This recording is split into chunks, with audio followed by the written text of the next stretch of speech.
अभिषेक यादव जी, गोरखपुर से। राधे राधे गुरु जी। राधा वल्लभ श्री हरिवंश महाराज जी, आपके चरणों में दंडवत प्रणाम। महाराज जी, मैं एक स्टूडेंट हूँ। पढ़ाई के दौरान जब दूसरे बच्चों किसी प्रश्न का हल तुरंत कर लेते हैं और हमें उसी प्रश्न को समझने अथवा हल करने में समय लगता है, तो क्या महाराज जी बुद्धि भी क्या प्रारब्ध से मिलती है? हाँ प्रारब्ध से तो मिलती है। पूर्व का तप और पुण्य प्रभाव काम करता है। उनका पुण्य प्रभाव जोरदार है तो उनकी बौद्धिक शक्ति प्रबल है। भाई इतने 140 करोड़ जनसंख्या है, पर सबकी बुद्धि में अंतर होगा। एक जैसी बुद्धि तो नहीं होगी ना। भक्तों में एक जैसी बुद्धि नहीं है, सिद्धों में एक जैसी नहीं है, उसमें भी अंतराय होता है। तो इसलिए तप, भजन, पाप, अधर्म, इनका प्रभाव होता है। तो तप भजन से पूर्व अभी पाप कर रहा है, लेकिन पूर्व का तप और भजन तो बहुत तीव्र बुद्धि होगी। लेकिन वो तीव्र बुद्धि यदि इस जीवन में भगवान की प्राप्ति न कर पाए तो किस काम की। बौद्धिक शक्ति पुष्ट करने के लिए हम केवल प्रारब्ध ही के अधीन न रहें। अगर इस जन्म में हम ब्रह्मचर्य का अधिक से अधिक संग्रह करें, पवित्र आहार करें और भगवान का नाम जप करें, तो भगवत कृपा से बहुत प्रवीण बुद्धि हो सकती है।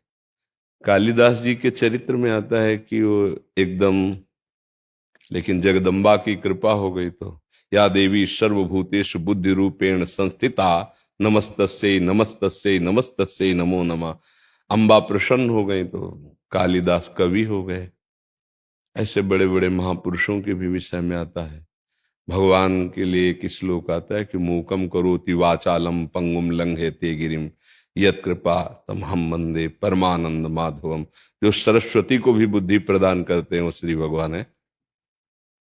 सरस्वती जी की भी एक सीमा युक्त बुद्धि है, असीम तो भगवान का ज्ञान है। तो अगर हम भगवान के आश्रित हो जाएं, नाम जप करें, ब्रह्मचर्य का सेवन करें, पवित्र आहार, तो निश्चित बुद्धि प्रवीण हो जाएगी। अभ्यास से। हाँ, नाम जप करो ना तो बुद्धि जैसे जैसे दर्पण है, अब उसमें मल लगा है तो उसकी क्षमता अंदर है, पर मल के कारण खो गई, हमारा प्रतिबिंब साफ नहीं दिखाई देगा।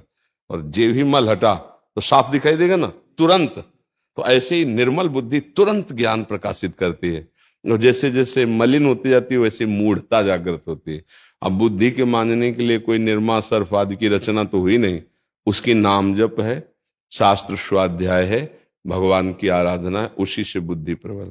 बुद्धिमताम वरिष्ठम, बुद्धिमानों में श्रेष्ठ कौन? से हनुमान जी। क्यों? हर समय सिया राम सिया राम सिया राम, है नहीं? तो बल और बुद्धि दोनों भगवान से प्राप्त होती है। मूक भी वाचाल हो जाए, पंगु भी पहाड़ को लांघ जाए, ऐसी सामर्थ्य भगवान देते हैं। तो मुझे लगता है कि हमें भगवान का आश्रय लेकर नाम जप करते हुए ब्रह्मचर्य का सेवन करें तो जरूर बुद्धि पवित्र हो जाएगी। तो मंत्रों में, नाम में अपार सामर्थ्य है। हम विश्वास करें और शुरू करें। जैसे डॉक्टर पर विश्वास करके दवा लेना शुरू करते हैं तो धीरे धीरे रोग का शमन होता है परहेज के साथ।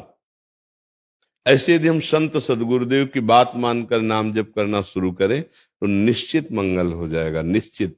देखो, एक बार हमको आज के 22-23 वर्ष पहले किसी मंच पे बैठाला गया, सन्यास का वेश था कि आप कुछ बोलिए।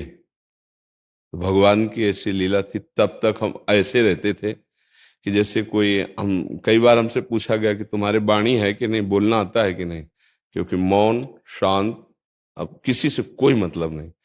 अब हमें बैठाला गया कि आप कुछ बोलिए। तत्काल हृदय में कि अगर कुछ बोले तो फंस जाओगे, क्योंकि अगली बार फिर बैठा लेंगे। 2-4 बार नाम कीर्तन करवाया, हम कहा हम अपनी वाणी को विराम करते हैं, तो हंस दिए सब मंच में, क्योंकि एक भी शब्द नहीं बोला। हमको अपना आंतरिक प्रकाश बढ़ाना। और जब देखो उनको बुलवाना हुआ तो अब इतना बुलवा रहे हैं कि देखो 4 बजे से सत्संग 4:15 बजे से शुरू होता है, अभी तक होकर कभी लगे अब 8:30 पौने 9 इसमें बज जाएंगे। तो भगवान मूकम करोति वाचालम, वो जब बुलवाना, वो जब ज्ञान देंगे ना, तो सब। ब्रह्मा को भी ज्ञान भगवान ने ही दिया है, ज्ञान समुद्र भगवान है। हमें लगता है आश्रित हो जाओ, नाम जप करो और किसी से द्वेष ना करो। कोई कितना भी बुद्धिमान हो, वो एक प्रकृति के ही क्षेत्र में बुद्धिमान, तो तुम परमात्मा से जुड़कर उससे ज्यादा बुद्धिमान हो सकते हो, नहीं हो सकते जी।